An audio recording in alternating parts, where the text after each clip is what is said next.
Character agency is really just a fancy word for the relationship between action and reaction when it comes to your main character's behavior.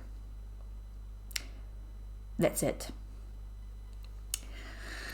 It is a tricky subject these days because agents and traditional publishers generally prefer characters with a lot of agency, but there has been a pushback against that preference from authors and readers. So there's kind of like a stalemate with that right now going on. So that's why it's tricky, and that is why it is relevant for you to hear about and to understand fully this whole idea of a character having agency. So for this presentation, I will first talk about what character agency is, plainly what it is, and then I will go into talking about this pushback that there has been towards the idea of too much character agency, sort of. Before that, though, I should probably tell you who I am. I am me. I am Amelia, that's my name. I am Danish, so that's why the name sounds strange. I have a degree in English as a foreign language and a minor in cultural studies. I took my degree here in Denmark, although I did one exchange semester in the US in Minnesota. Currently, I am a creative writing teacher here in Denmark with Southgate Creative Writing School. It is a small, privately owned writing school for bachelor degrees, primarily. And we do theme-driven semesters, and we do literary, and we do business in the curriculum, and we do a lot. We do novels, we do stage plays, we do screenplays, we do gaming narratives, we do a bunch of stuff. And you can find me and the school primarily on Twitter, just like you can find WriteHive itself on Twitter.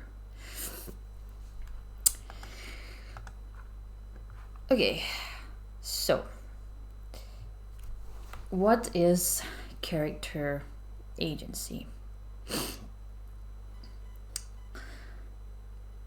Character agency is really just about how active your protagonist is, as opposed to passive or inactive, whatever, same thing. It is your main character taking charge of your plot. It is your main character driving your plot forward with their choices and their actions. That is what character agency is, bottom line. A main character is generally agreed to be more reactive at the beginning of a book and more active at the end of a book. And I say generally here because when we talk character agency, we're really talking about character arcs. Character arcs are built around wants and needs. And your main character's behavior should reflect what they want, aka their motivation, throughout the entire book from start to finish. Your main character has to have a goal. They have to have a motivation. No matter how small this is, no matter what shape it takes, this motivation, this goal is what makes them active. They want something. They need something. Okay? This is also sometimes framed as a lie and truth spectrum or dichotomy, whatever you want to call it, where what the character wants is a lie and what they need to learn in order to move through their life is the truth. So, the whole character want and character need is also character lie and character truth.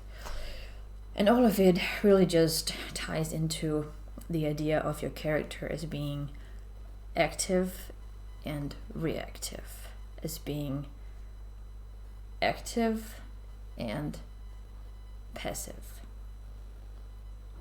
Okay? Good. Let us move on to the next. I have some notes that I'm obviously looking at while I'm doing this, in case that wasn't very clear. Okay. I want to now talk about some traps that a lot of writers oftentimes fall into that results in passive main characters. That can result in passive main characters, I should say, because it's not like a one-size-fits-all. Nothing in writing is a one-size-fits-all. But there are some general traps here that I want to talk about that can lead to passive characters. And I have 4. This is 4, yeah. 4. The first is the witness. The second is the bystander. The third is the recipient. And the fourth is the victim. 4. So, starting with the first one, the witness.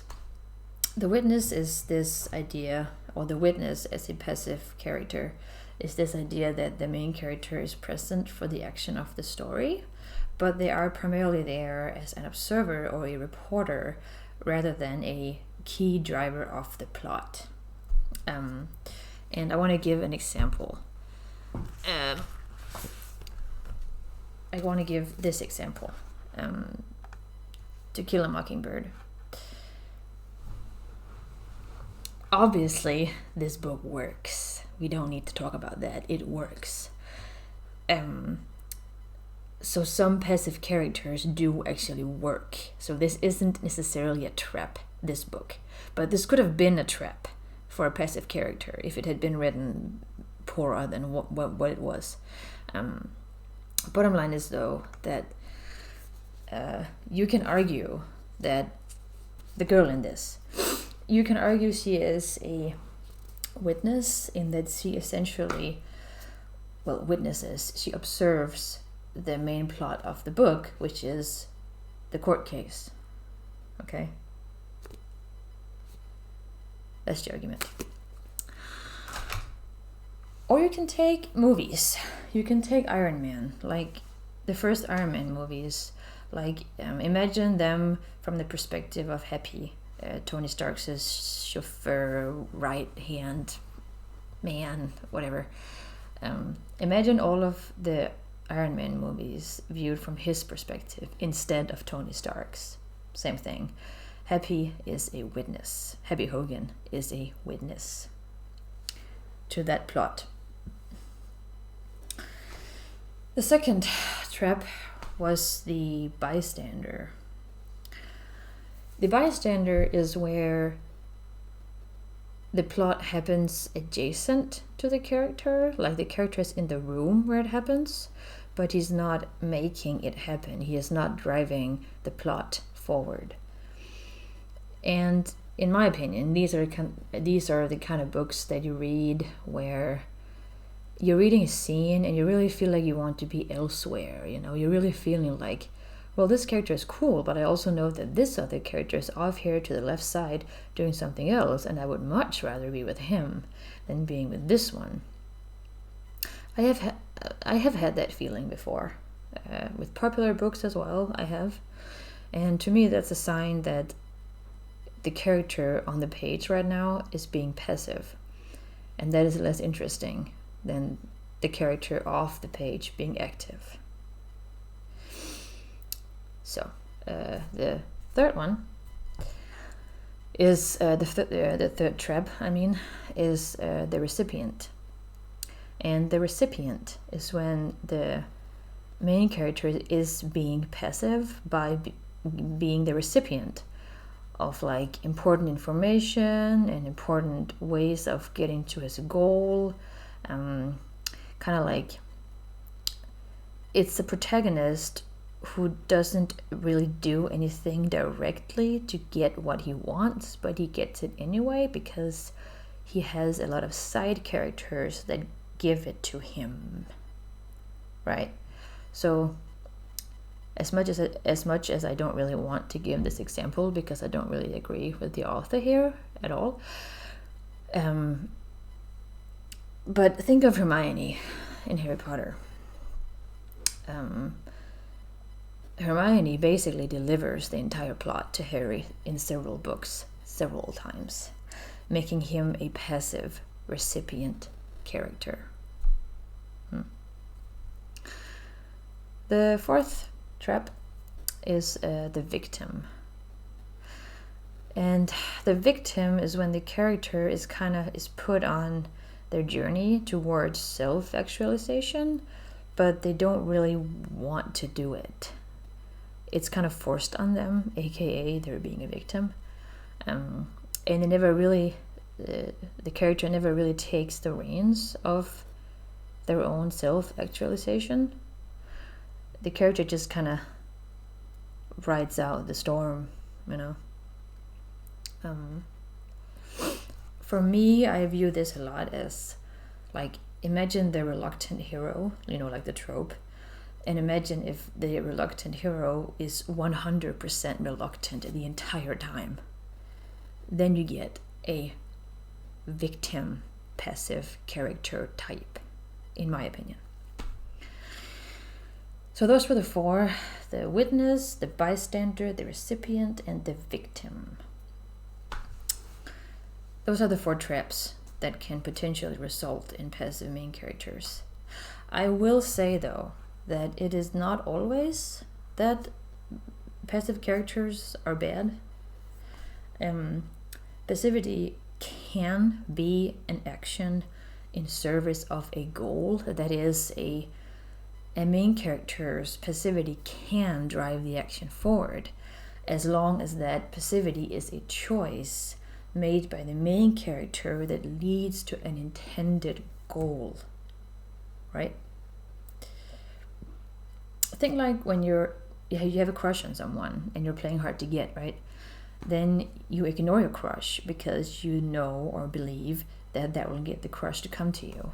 That's you being passive with an intended goal of getting the attention of your crush. That's passivity. It's great, it works. I also want to give an example, a book example for that one. If I can find it. Here it is. Peony in Love by Lisa C. I don't actually know how to pronounce her last name, but Peony in Love. It's a great book. It is about essentially a ghost and what is more passive. Like, it follows a ghost. The main character is a ghost. And what is more passive than a main character who is a ghost, right? That's pretty passive. So this book is where she's a ghost who's stuck in limbo and can't move on to the afterlife.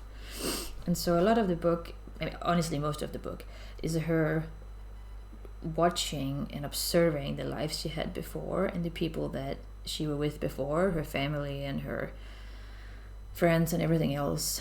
And she is observing because she's a ghost, so she obviously can't interact a whole lot with the actual plot and the actual world. But that's passivity that works.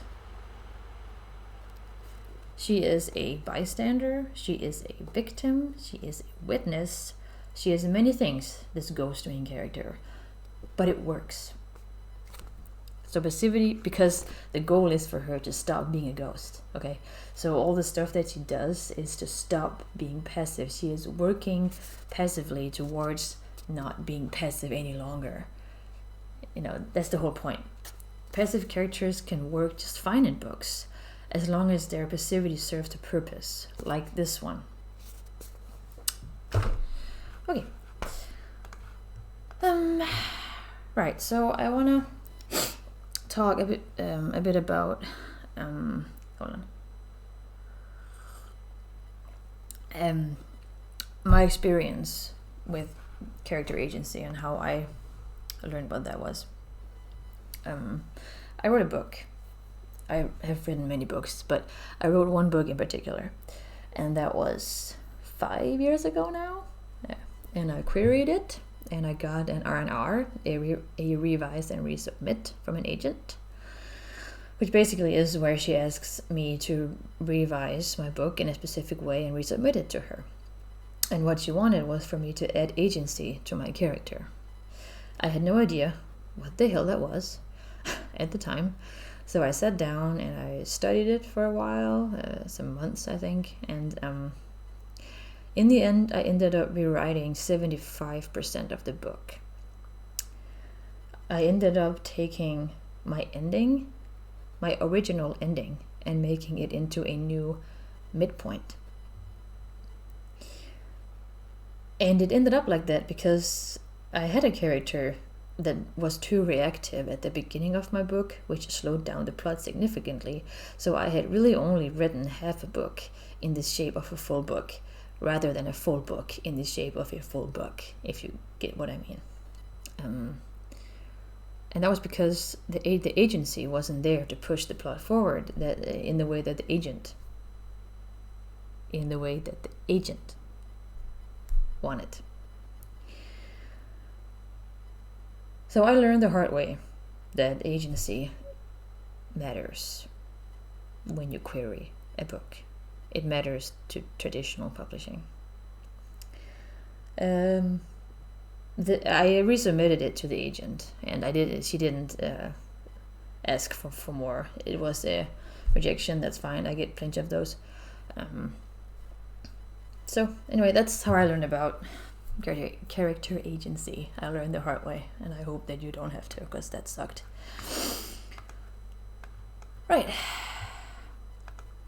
But is character agency really that stinking important?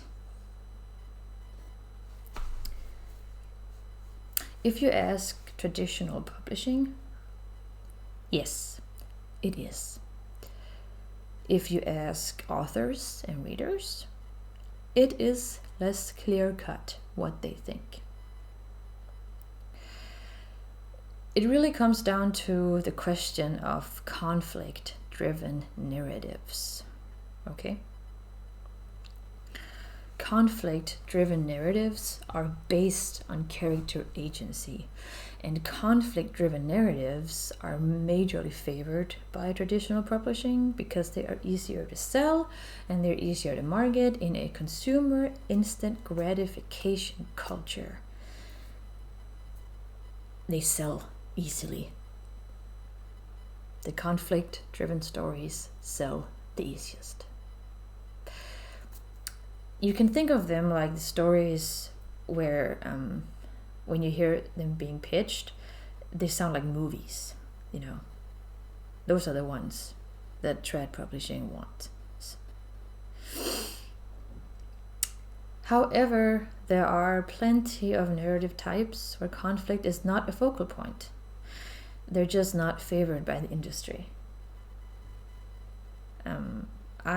Whenever I think of character agency these days, I think less in terms of whether a character is active or passive, and more in terms of like where they lean on that spectrum.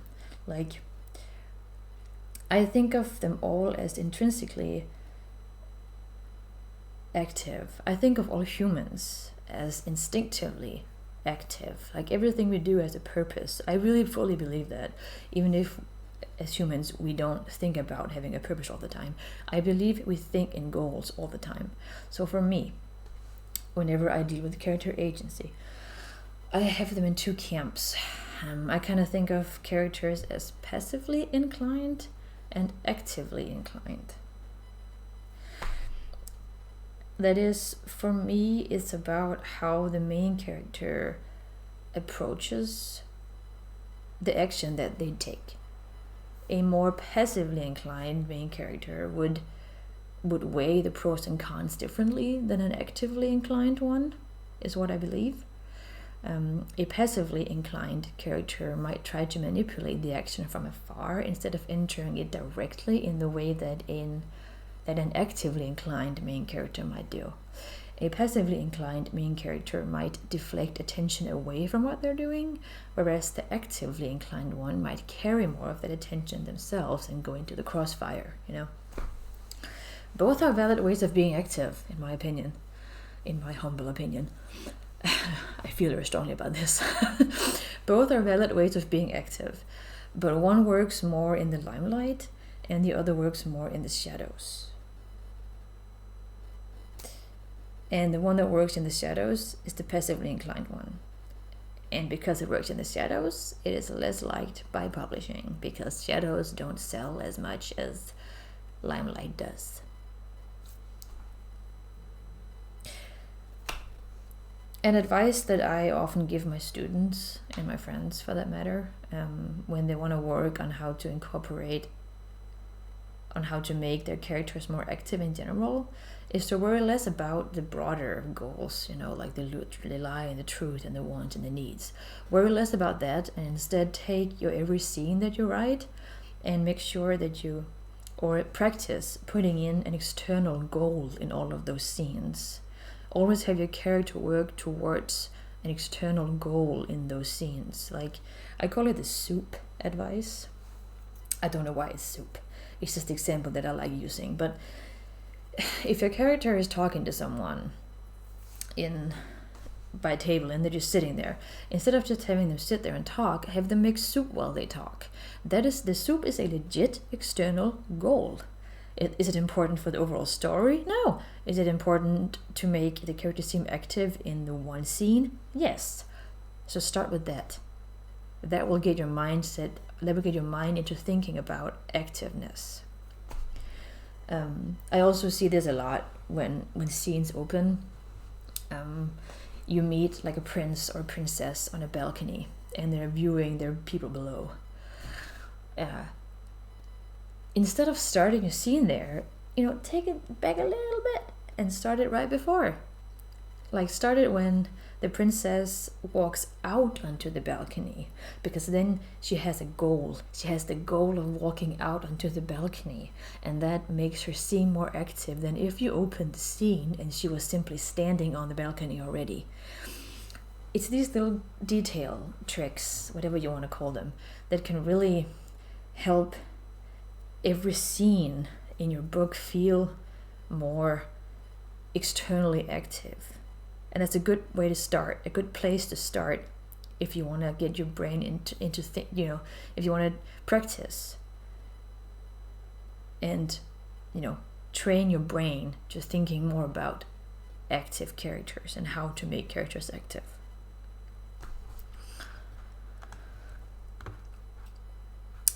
Okay. Let us go into the pushback that I talked about earlier. And by pushback, I mean that this is some of the pushback I have seen myself a lot in my life. And it is pushback against conflict-driven character agency, like what I just basically talked about. There is some pushback against how important there really is. I have 4 points here. They're a bit interlinked, so it's going to overlap, but 4 points. The first one is that surviving is a decision. Surviving is a choice.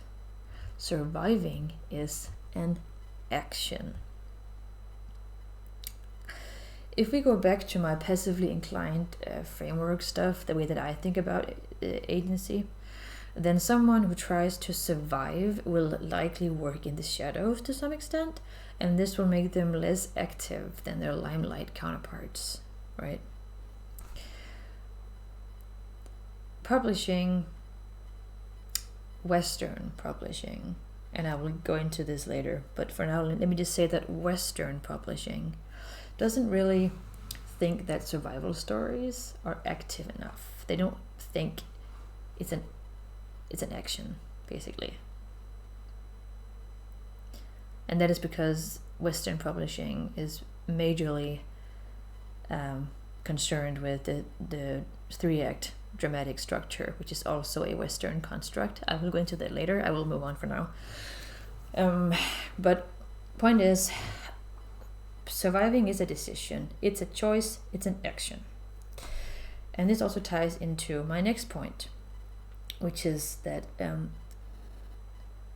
greatly traumatized characters, like PTSD, for example, and characters with mental disorders, like bipolar, depression, OCD, all of that,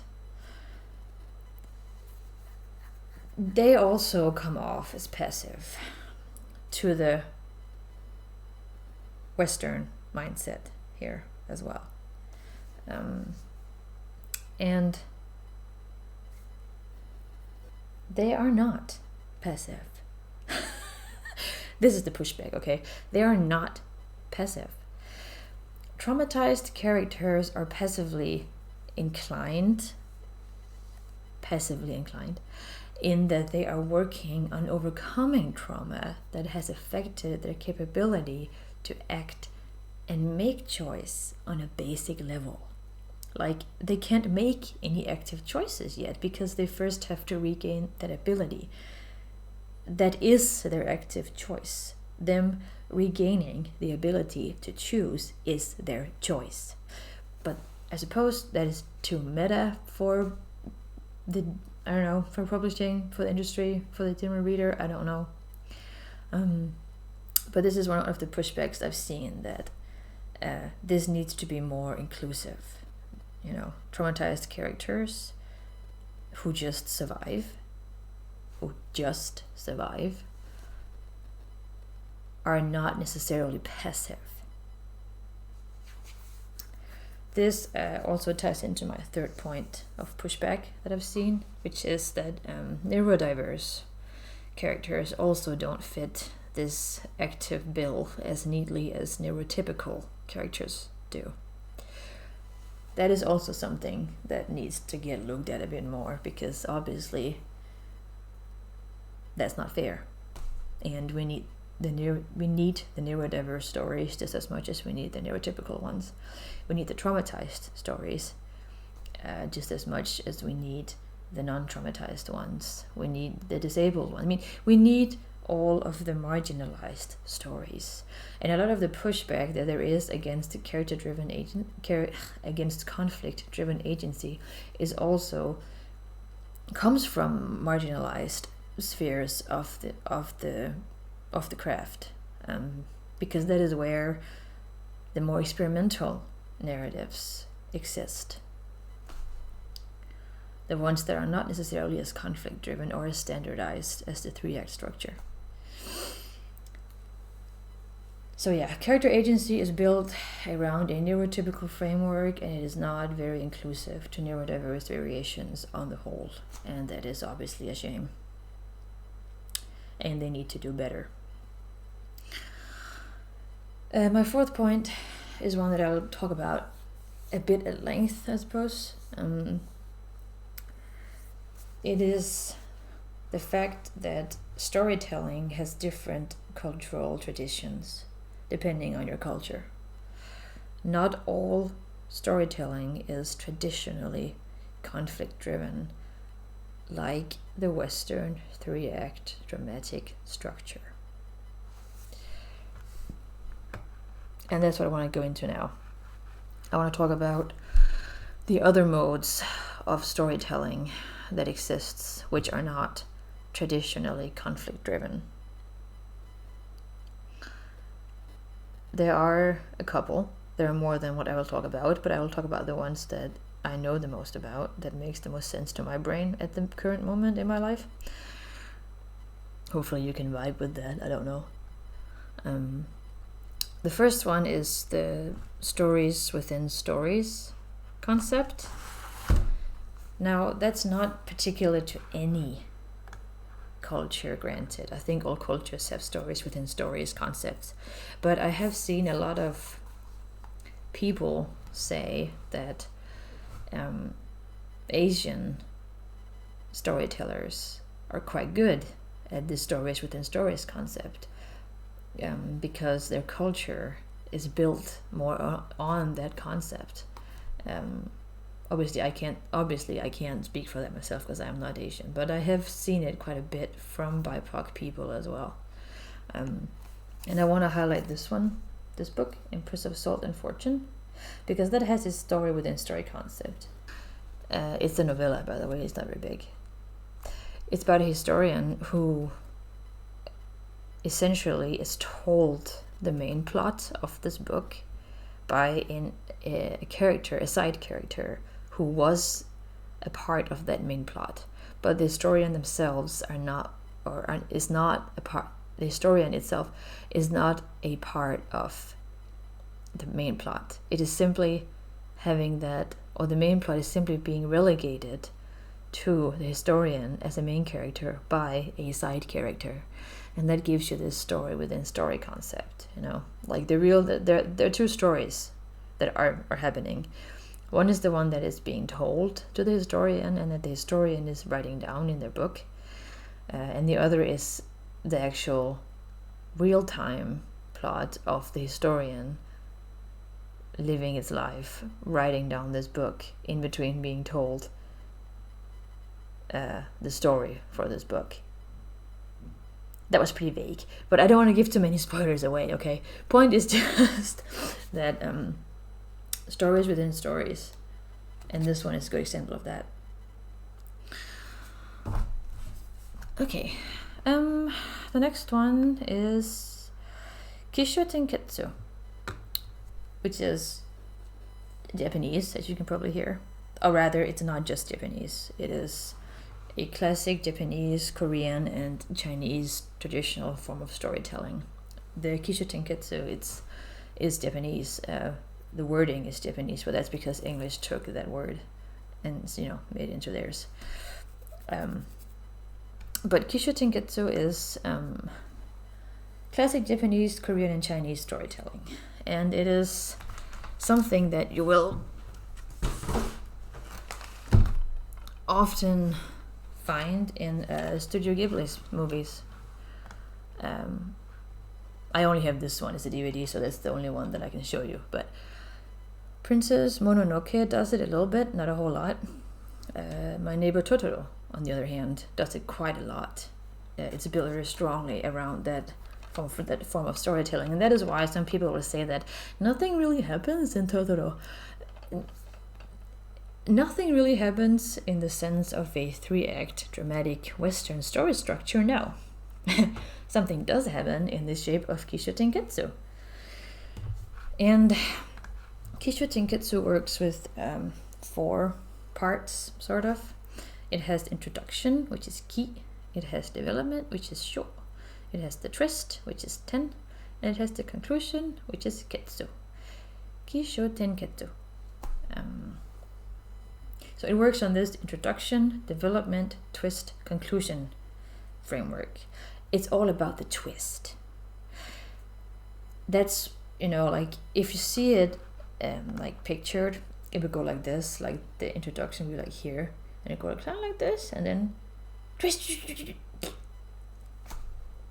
That was pretty poor, but the point is, the twist is what this form of storytelling is about, and the twist drops you completely out of the narrative and changes everything you thought you knew, and then it concludes. And what's interesting about this, some might say that, oh well, doesn't every narrative or every form of storytelling doesn't do that? Maybe, but the thing about Kisho Tenketsu is that the twist comes at the 75% mark. Everything until then is pretty mellow. During the development phase, the second point, nothing really dramatic happens. It just kind of meanders along. Then comes the twist, fucks everything up, and then we got the conclusion, right? What's interesting about this one is also that it works on a scene level. And My Neighbor Totoro is also that one in particular. A lot of the scenes are built like that. A lot of the scenes have a twist at the end, and then they conclude, and then they start over again with a new twist and conclude, okay? So that's what makes Kisho Tenketsu interesting. It's also scene level structure that also can work as a story structure. And Totoro does that. It has this as a scene structure a lot. And it's not just movies, Japanese movies that do this. Anime does it quite a bit too. And gaming narratives as well. Nintendo in particular. Some of the Super Marios, those games, they do it a lot. So bottom line, Kisho Tenketsu is all about the twist at the 75% marks that messes everything up that so far has felt pretty mellow. And it works on a scene level as well as a story level. And it's the kind of thing that Western watchers will watch and they'll be kind of like, nothing is happening. Because a lot is happening, actually, and it's happening all the time. But there's not one big thing necessarily to look for, which we're used to in Western storytelling. It's kind of like slice of life, you know, with like manga and so on. Like this is kind of like a slice of life style of storytelling as well. So that was Kisho Tenketsu.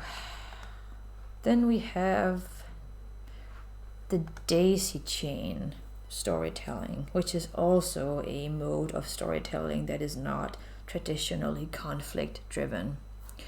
The daisy chain storytelling it works in this way that there is no main character, but the story is centered around a specific object or theme that interacts with several characters that we may never revisit. And I have examples for this also. Let's start with the first one. This one, Ashinden. I don't actually know how to say this, but this book, Ashinden. It is a book. I love this book. I just love it. It's fairly old at this point, but I love it. It is about a Georgian mansion, essentially. It's about the life of a mansion, and you follow all of the characters who live in this mansion for all the duration of this mansion's entire life, essentially. So you get the mansion's history is viewed through all the characters that have lived in it, and you never revisit some of these characters. That is a daisy chain storytelling, with the mansion as the element that ties every single story together of the people that live in the mansion, spanning over like several hundred years. This one as well, White Birch, Red Hawthorn. This isn't very known. I picked this up in Grand Marais up in northern Minnesota many years ago. And it's also a memoir, so that's important because obviously this is about the same main character. It's a memoir, but it kind of follows the daisy chain concept in that every single chapter of this book is centered around a tree that the author had a special relationship to throughout her life. The trees become the daisy chain element here. And then lastly we have The Overstory by Richard Powers. I haven't read this one, I will say this. I own it, but I haven't yet read it. I have like 170 books on my to-be-read list. I'm very behind, I will always be. But this one has, as far as I understand, several stories in it as well, spanning over some years, I guess. And these stories are all connected to trees, or to one tree in particular, as far as I understand again, just as this one was also about trees. So this is another good example of the daisy chain structure, with the trees being what tie all the different smaller stories together. Then we have the last one that I want to talk about, which is the meandering structure. This one. Can you see this? Alice in Wonderland? There we go. Alice in Wonderland. It is meandering in the sense that Alice doesn't really go through the book with a specific goal in mind. She goes through the book and experiences a lot of things. She meanders through the plot. Yes, you can say that a goal is for her to get home, but she oftentimes isn't really that focused on it, in my opinion. And so I would call this a meandering structure. As for movies, you can take like Forrest Gump, for example. Same concept. He also kind of like meanders through life with no specific goal in mind. So that's another way of having a non-conflict driven narrative.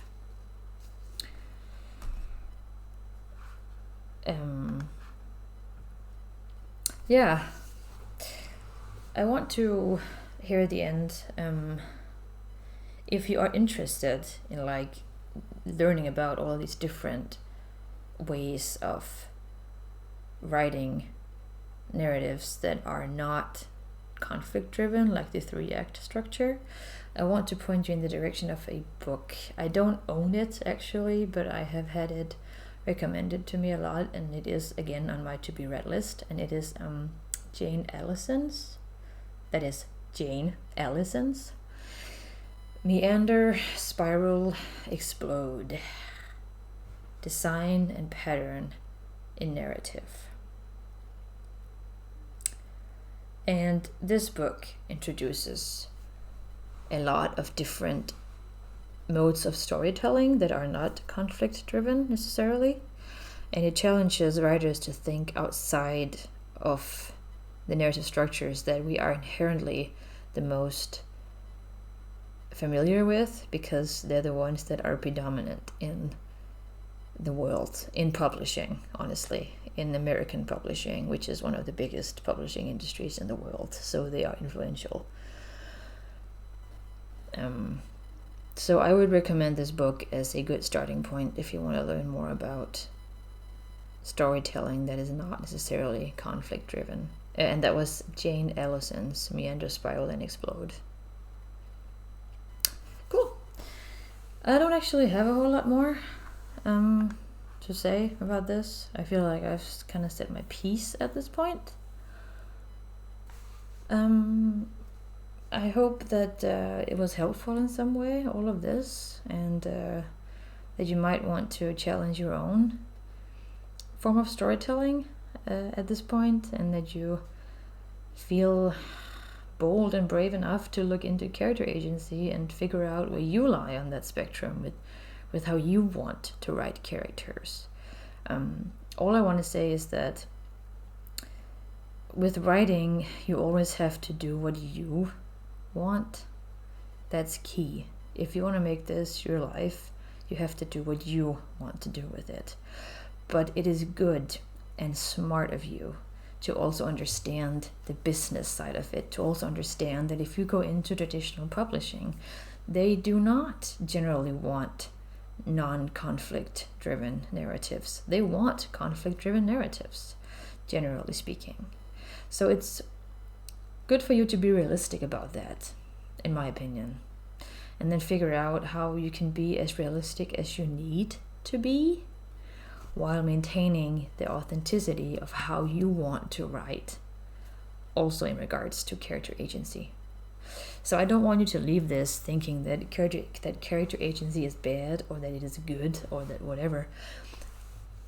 I want you to leave with an open mind as to how character agency can be, the many things it can be, the many ways it can unfold. And I want you to find your place in that.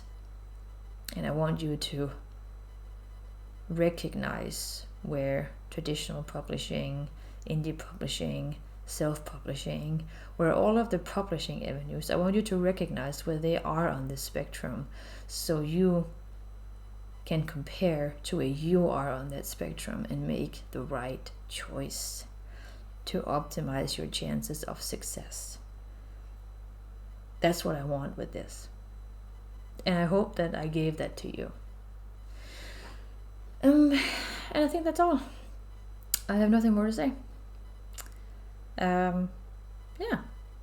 Thank you for registering for this presentation. And I hope that you have great fun with the rest of WriteHive's panels and presentations and first page critiques and query critiques.